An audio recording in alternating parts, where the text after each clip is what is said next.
Thank you ma'am. Thank you so much ma'am. എനിക്ക് എന്താ പറയേണ്ടതെന്ന് അറിയത്തില്ല. ഒരുപാട് ഒരുപാട് സന്തോഷം. മാമിന്റെ അടുത്ത് എത്ര നന്ദി പറഞ്ഞാലും മതിയാവത്തില്ല.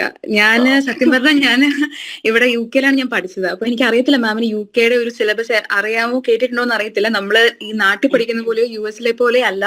നമ്മള് അനാട്ടമി ഫിസിയോളജി പഠിക്കത്തേ ഇല്ല. നമ്മള് കൂടുതലും പേഴ്സൺ സെന്റഡ് കെയർ മാത്രം ഫോക്കസ് ചെയ്താണ് 3 വർഷം പഠിക്കുന്നത്.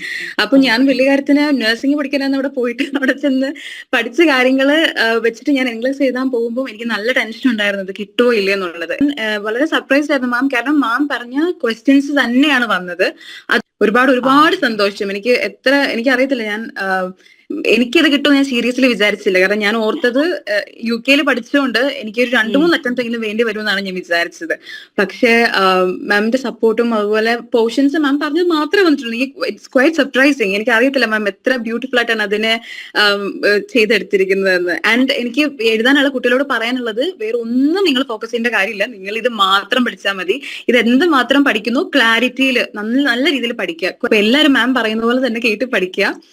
ഉറപ്പായിട്ടും കിട്ടും. എല്ലാവർക്കും കിട്ടും. എല്ലാവർക്കും അങ്ങനെ വന്ന് ഇങ്ങനെ ടെസ്റ്റിമോണി പറയാൻ സാധിക്കട്ടെ എന്ന് ഞാൻ വിഷ് ചെയ്യുന്നു. Thank you so much.